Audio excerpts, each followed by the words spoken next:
আল্লাহ রাসূল বললেন, তাহলে শোনো। একদিন গভীর রাত্রে আমি রাসূলের ডান হাতখানা খাদিজা বুকের মধ্যে নিয়ে ছোট বাচ্চার মতন কাঁদতেছে। রাসূলের ঘুম ভেঙে গেল। আল্লাহ রাসূল চমকে উঠে বললেন, খাদিজা, দুনিয়ার সবাই ঘুমায়, আমি নবীও ঘুম পাড়তেছি, অথচ তুমি ঘুম না পেলে কেন এমন করে কাঁদতেছো? এই সবাই খেয়াল করেন, সবাই কি করে? ঘুমায়। সবাই কি করে? আমি রাসূলও ঘুমাই। খালি একজনই ঘুমাই না, তিনি কে? না না, কথা কয় না, আরো জোরে কন। হ্যাঁ হ্যাঁ, আল্লাহ ঘুমায় না। লা তাখুযু সিনাতাও ওয়ালা নাওম। ঘুম তো দূরের কথা, আল্লাহ তন্দ্রা পর্যন্ত নেই। একদিন মুসা নবী বলতেছে, আল্লাহ একলা একলা বসে থাকো, তোমার ঘুম ধরে না? তা আল্লাহ বলতেছে, মুসা, আমি আল্লাহর ঘুম ধরে কি ধরে না যদি জানবার চাও, এক গ্লাস পানি আনো। তো মুসা নবী এক গ্লাস পানি নিয়ে আসে, তুর পর্বতের কিনারায় দাঁড়ায় আছে। আল্লাহ বলে, ঘুম মুসাক ধর। এখন ঘুম আসে, মুসা নবী ধরছে, হাতের গিলাস পুড়ে ভাঙ্গে শেষ।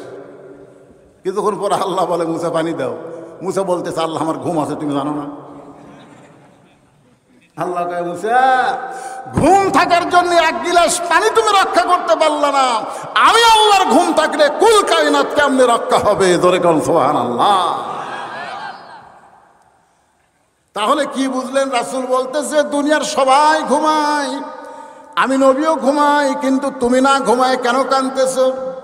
খাদিজা বলে, ইয়া রাসূলুল্লাহ, আমার চোখটা যখন বন্ধ হয়, বন্ধ হওয়ার আগে আমি একটা দোয়া পড়ি, আপনারা সকলেই দোয়াটা পড়বেন। আল্লাহুম্মা বিইসমিকা, পড়েন, আল্লাহুম্মা বিইসমিকা আমুতু ওয়া আহইয়া।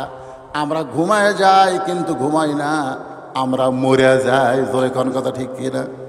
আমরা ঘুমানোর পর আল্লাহ ওদের চেতন না করে, মনে করেন যে ঘুম আপনারা দিলেন এশার নামাজ না পড়ে যদি আপনি চেতন না পান, দুনিয়ার কোনো ডাক্তার চেতন করতে পারবে? তাহলে ঘুম দেওয়ার মালিককে, চেতন করার মালিককে? খাদিজা বলতেছে, রাসূলুল্লাহ, আল্লাহুম্মা বিইসমিকা আমুতু শব্দ যখন উচ্চারণ করেছি, এমন সময় দিকে অন্ধকার কবর আমার সামনে, যেই কবরে কোনো দরজা নাই, জানলা নাই। আপনি বলেছেন সর্বশেষে যেই মানুষটা কবরে যাবে, ওই মানুষকে 50,000 বছর কবরের ঘরে থাকা লাগবে। কত বছর? ওই অন্ধকার ঘরে কেমনে থাকবো? সঙ্গে সঙ্গে আল্লাহ নবী খাদিজার কপালে চুমা দিয়ে বলে, খাদিজা, ওই আল্লাহর শপথ করে বলতেছি, ঈমান গ্রহণ করার পরে আপনি আল্লাহর সঙ্গে যে সম্পর্ক গড়ে তুলেছেন, আল্লাহ আপনার কবরকে জান্নাত বানায়া দিবে। সুবহানাল্লাহ, জোরে কর। আপনারা বলেন তো, রাসূল কি বলেছেন? এটা খেয়াল করেন। আল্লাহ রাসূল বলেছেন, ঈমান গ্রহণ করার পরে আপনি আল্লাহর সঙ্গে যে সম্পর্ক গড়ে তুলেছেন, তাহলে ঈমানের আগে আল্লাহর সাথে সম্পর্ক করা যায়? কথা কয় না, যাবে? ওই মেসি নেইমার যতই কোটি কোটি টাকা দান করুক, সওয়াব আছে? কথা কর না কেন? সওয়াব আছে কেন নাই? কারণ ঈমান নাই। এই জন্য আল্লাহ সূরা আসরে শপথ করার পর কি বলতেছে? ইল্লাল্লাযীনা আমানু, তারপরে ওয়া আমিলুস সালিহাত। তোর ঈমান যদি না থাকে, একটা আমল আল্লাহর দরবারে কবুল হবে না। জোরে কোন কথা ঠিক কিনা? 16 বছর স্বৈর শাসকের কারণে আমাদের সকলের ঈমান দুর্বল হয়ে গেছিল। জোরে কথা কন না কেন ভাই? চারিদিকে তাকায় বক্তা বন্ধু ওয়াজ করে, বক্তাও তাকায়।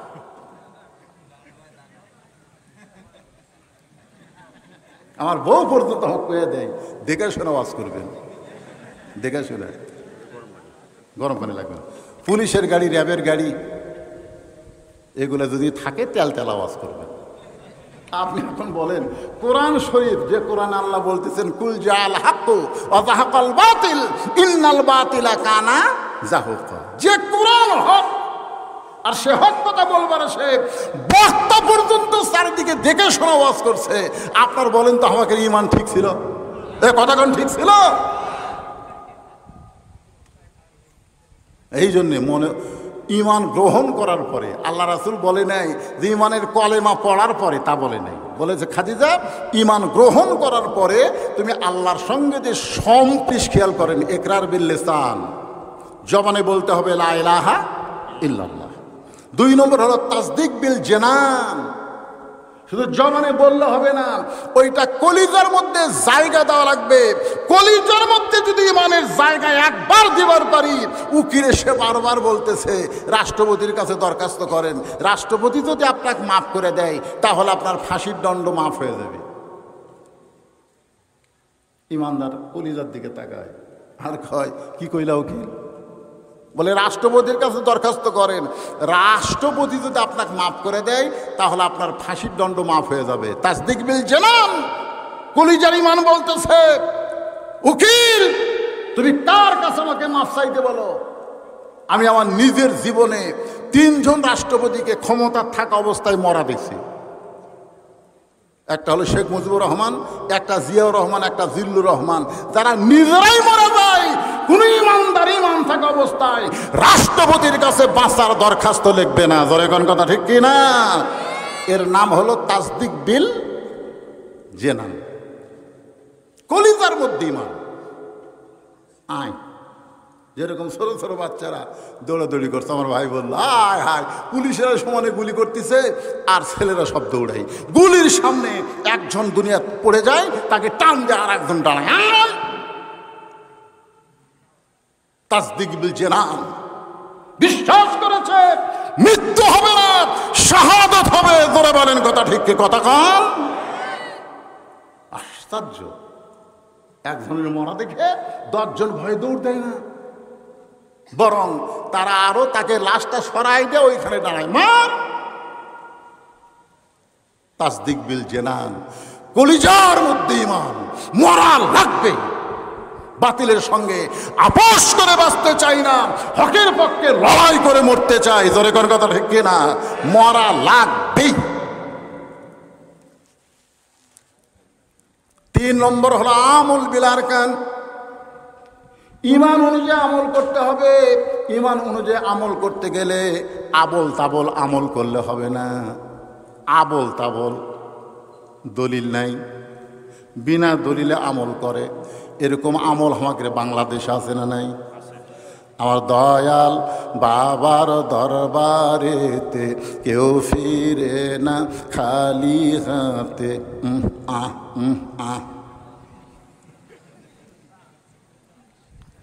আল্লাহর ধন নবীরে দিয়া আল্লাহ গেছে গায়েব হইয়া, নবীর ধন খাজা নিয়া শুয়ে আছে আজমিরে, কেউ ফিরে না খালি হাতে খাজারে তোর দরবারে। সুবহানাল্লাহ কবেন না নাউযুবিল্লাহ কবেন? তাহলে আমল বিল আরকান, ঈমান অনুযায়ী আমল করতে চাই তাহলে আল্লাহর কোরআন আর নবীর সুন্নাহর দরকার আছে না নাই? জোরে কোন আছে না নাই? 1 নম্বর হলো আল্লাহর কোরআন। যেই কোরআনের তাফসীর শুনতেছেন, এই কোরআনকে ঈমানের মধ্যে ধারণ করা লাগবে। রাসূল বলে খাদিজা ঈমান গ্রহণ করার পরে আপনি আল্লাহকে এমনভাবে ধারণ করেছেন, এমনভাবে গ্রহণ করেছেন, আল্লাহ আপনার কবরকে কবর রাখবে না, আপনার কবরকে জান্নাত বানায়া দিবে। এখন আমরা সবাই কবরে যাব ভাই। কবরে গেলে 3টা প্রশ্ন হবে জানেন কটা?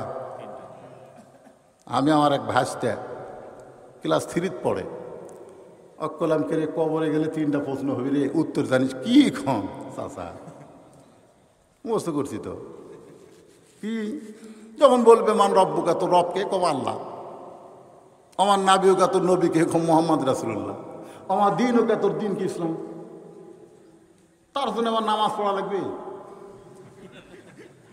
এত বোকা আল্লাহ, প্রশ্ন কয়ে দিছে উত্তরও কয়ে দিছে, তার জন্য বলে আবার নামাজ রোজা। কি মনে করতেছেন ভাইজান? কবরের মধ্যে যখন আমাকে আপনাকে নিয়ে যাওয়া হবে, প্রথম প্রশ্ন করবে মুনকিন নাকি মান রব্বুকা, তোমার রবকে। সাথে সাথে নামাজ দাঁড়িয়ে যাবে, নামাজ দাঁড়িয়ে বলবে লোকটা কেবল ঘুমাইছে, এই মাত্র লোকটা ঘুমাইছে, দুনিয়ার থেকে বিদায় নিয়ে কবরের ঘরে ঘুমালো, তোরা কোত্থেকে এসে প্রশ্ন করিস? মুনকির নাকির কয় কে রে প্রশ্ন করি, এই শুয়ে থাকা লোক এই কথাই কয় না, এটা কে কে? এই তুই খেয়ে রে? আমি নামাজ, আমি নামাজ। এই লোকটা মসজিদের মধ্যে ঢুকে নিয়ত করার পরই বলেছে আলহামদুলিল্লাহি রাব্বিল আলামিন। রুকুতে গিয়ে বলেছে সুবহান রাব্বিল আযীম, সিজদায় গিয়ে বলেছে সুবহান রাব্বিল আলা। দৈনিক 5 বার কত রাকাত নামাজ পড়ছে আর কতবার রব রব জিকির করছে হিসাব দে। মুরগি নাকি আমরা তো হিসাব জানি না ভাই। হিসাব জানিস না, মান রব্বুকে প্রশ্ন করিস কারা? তো মুনকি নাকির আল্লাহ তোমার বান্দা আমরা মান রব্বুকে প্রশ্ন করি, নামাজ যে খেপা খেপছে আমরা এখন কি করব? আল্লাহ কই যে নামাজ নিয়ে কবরে আইছে, মান রব্বুকের উত্তর তার হয়ে গেছে। ও বেনামাজি খালি মরিয়া দেখেন, এমন আজাব দিবে রে ভাই কবরের ওই মাটিতে, গলা ফেটে রক্ত ঝরবে চিৎকারের ওই চোটেতে। সবাই বলেন, বললে মনটা একটা হালকা হয়ে যাবে। ডানে কবর বামে কবর, ডানে কবর বামে কবর, নিচে কবর আছে যে, ওপর দিকে চাইয়া দেখো বাঁশের ছাউনি দিছে কে। এ কথা সবাই কি বলা লাগবে? সবাই বলেন। কিন্তু যেদিন ডাক পড়িবে, সবাই বলেন, কিন্তু যেদিন ডাক পড়িবে কবর মাঝে যাইতে, জোগাড় কিছু করছো বন্ধু তার মাঝে বিছাইতে। ভাইজান আপনারা বলেন তো, এই যে আপনারা বললেন কিন্তু যেদিন ডাক পড়বে, এই যেদিন কি বার? কথা কয় না রে। আচ্ছা আপনারা কি আমার কথা বুঝতেছেন না? বুঝতেছেন? তো তাহলে বলেন তো কিন্তু যেদিন, এই যেদিন কি বার?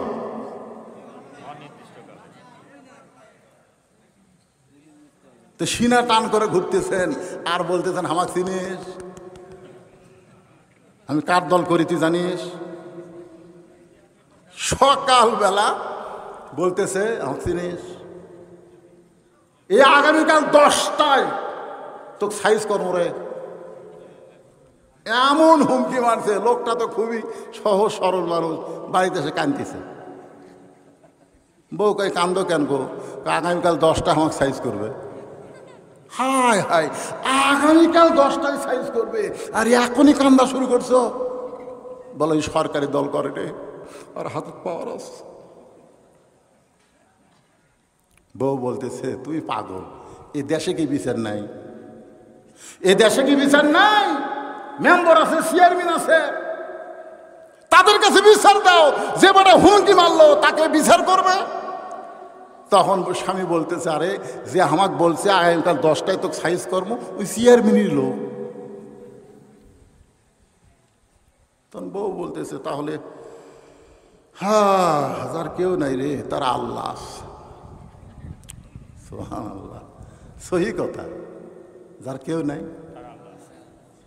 স্বামী ঈশার নামাজ পড়ে আল্লাহর কাছে বলতেছে আল্লাহ আগামীকাল 10টা হয় সাইজ করবে। আল্লাহ জামাত ইসলামের নিবন্ধন বাতিল করে দিল, বাংলাদেশের শিব জামাত নিষেধ করে দিল, ঠিক কিনা বলেন? কার কাছে বিচার দেবেন? কোর্ট যায়, কোর্ট ওই শালির কথাই চলে, জোরে কর কথা, ঠিক কিনা? ওর কথাই চলে, ওর কথাই কোর্ট চলে, সেই কোর্ট বিচার দিবে। হ্যাঁ আল্লাহ সকাল 10টা আমাকে সাইজ করবি। আল্লাহ তোমার যদি কিছু করার থাকে চোখের পানি নিয়ে একেবারে ইমানের হালে আল্লাহর কাছে বিচার দিচ্ছে। আর বউ দিনের বেলা ওরই প্যান্ট শার্ট পরিষ্কার করছে, টাইলস আলা বাথরুমে, ওরই প্যান্ট শার্ট পরিষ্কার করছে, কিন্তু এই সাবানের ফ্যানটা যে পানিতে ধুয়ে দেওয়া লাগবে ওটার বইয়ের মনে নেই। কথা বুঝলেন? ওই 9টার সময় আছে পেশাব করবে, পঞ্চের স্যান্ডেল তলা সমান। ওই বউ যে ফ্যানটা করে থুছে সাবানের ফ্যানটা, ওই ফ্যানটার উপর 2 পাও দিয়েছে ব্রেক ছাড়া। পড়ারও তো একটা ব্রেক আছে, ব্রেক দিয়ে পড়লে কিন্তু একবার 2 পা সামনে গেছে, গাছ কাটলে যেরকম ঠাস, ও বাবারে মারে কষে। বউ আসা দেখে স্বামী কাঁথে আছে। আগামীকাল সকাল 10টায় সাইজ করবি, 9টার সময়। বউ টানা বার করে চিল্লাচিল্লি করে টানা বার করে চোখে মুখে পানি দিয়ে হুঁশ ফিরছে, খালি একটা কথা বলতেছে, আমার মাজা নেই, আমার মাজা নেই। অ্যাম্বুলেন্স কল করছে, বগুড়া শহীদ যে মেডিকেল থেকে অ্যাম্বুলেন্স আসছে রাতে 11টার সময় অ্যাম্বুলেন্স। ওরে বাবার এই সররে মরল রে, ওরে অ্যাম্বুলেন্সের একটা সাউন্ড আছে না নাই, ওরে বাবার এই সররে মরল রে, ওরে বাবার এই সররে মরল রে। তো এখন এই লোকটা চিন্তা করতেছে, কে রে আমার গ্রামতে অ্যাম্বুলেন্স ঢুকতেছে, কার কি হলো দেখি তো। বউ কয় না বাড়াও না, সকাল 10টা সাইজ করবি, বাড়ানোর দরকার নেই। স্বামী বলতেছে পাগল, সকাল 10টারে আর রাত 11টা। আস্তে আস্তে আসা দেখে একেবারে তক্তা যেরকম লিয়া যায় ওই রকম করে রক ঢুকাচ্ছে। ওই জানলার কাছে গিয়ে বলতেছে, ভাই সকাল 10টা বাজতে এখন অনেক বাকি আছে ভাই, 42 সাল এখন অনেক বাকি ভাই। তার আগে তুই তক্তা কেরে, তুই তক্তা কেরে।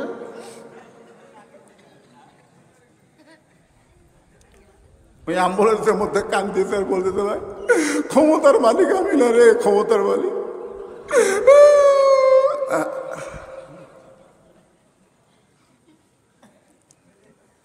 সবাই আমার সঙ্গে পড়েন, তো আইজ্জু মান তাশা ওয়া তুযিল্লু মান তাশা বিয়াদিকাল খায়র ওয়া হুয়া আলা কুল্লি শাইইন কাদির।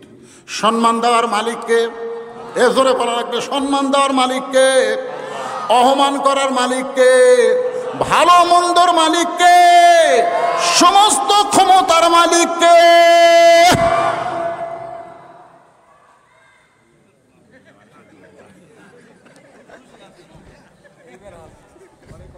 আমার মায়েরা বোনেরা যারা পর্দার অন্তরে আছেন, বিরক্ত তো হচ্ছেন না? অনেক সময় ওয়াজ করলাম আপনাদের জন্যে, আমার মা বোনদের জন্যে। 4টা মিনিট একটু ওয়াজ করি, কয় মিনিট যেরকম, কয় মিনিট, 4টা মিনিট একটু ওয়াজ করি আমার মা বোনদের জন্যে। কারণ মায়েরা যদি ভালো হয় আমাদেরই শান্তি, ঠিক কিনা কন? বরকত নাই, বাজার করে আনে দিতি শেষ, বাজার করে আনতে শেষ, বরকত নাই। মা বোনদের হাতে যেন বরকত হয়, এই জন্যে এই বাবাদের এই শোনেন, আমাদের সকলের মা বোনদের জন্য যারা বসে আছেন দোতলায় শোনেন। আল্লাহ রাসূল বললেন, খাদিজা এই দুনিয়াতে 10 জন পুরুষকে আল্লাহ জান্নাতের সার্টিফিকেট দান করেছে, আবার 10 জন নারীকেও আল্লাহ জান্নাতের সার্টিফিকেট দান করেছে। পুরুষের মধ্যে 1 নম্বর হলো আবু বকর, আর নারীদের মধ্যে 1 নম্বর হলো খাদিজাতুল কুবরা। সুবহানাল্লাহ বলেন। এখন আপনারা বলেন 10 জন যে সার্টিফিকেট পাইছে, পুরুষের মধ্যে 1 নম্বরের নাম কি? মনে থাকবেন। মেয়েদের মধ্যে 1 নম্বরের নাম কি? খাদিজা। মুসকি মুসকি হাসে আল্লাহ রাসূল বলে, খাদিজা মহিলাদের মধ্যে 1 নম্বর যদি আপনি হন, তাহলে 2 নম্বর কে হলে ভালো হয়? পুরুষের মধ্যে 2 নম্বর হলো ওমর, 3 নম্বর ওসমান, 4 নম্বর আলী। তাহলে মেয়েদের মধ্যে 1 নম্বর যদি খাদিজা হয়, 2 নম্বর কে হলে ভালো হয়?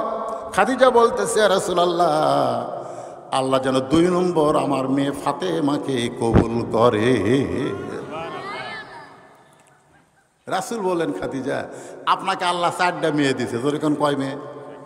তো আপনি কুলসুমার কথা, রোকেয়ার কথা, জয়নাবের কথা না কইয়া ফাতেমার কথা বললেন কেন? এই মায়েরা শোনেন, ভালো করে শোনেন, কয় মেয়ে? তো আপনি কুলসুমার কথা বললেন না, আপনি রোকেয়ার কথা বললেন না, জয়নাবের কথা বললেন না, আপনি ফাতেমার কথা বললেন কেন? খাদিজা বলে, হুজুর আপনি তো বাপ, আপনি বুঝবেন না। কারণ বাবারা বোঝে না কোন ছেলে মেয়ে কেমন, এটা কে জানে? আর কথাখান কে জানে?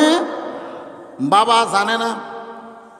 বাবা আনন্দে মাতিয়া সাগরে ভাসাইয়া সেই যে চইলা যায় খবর লয় না।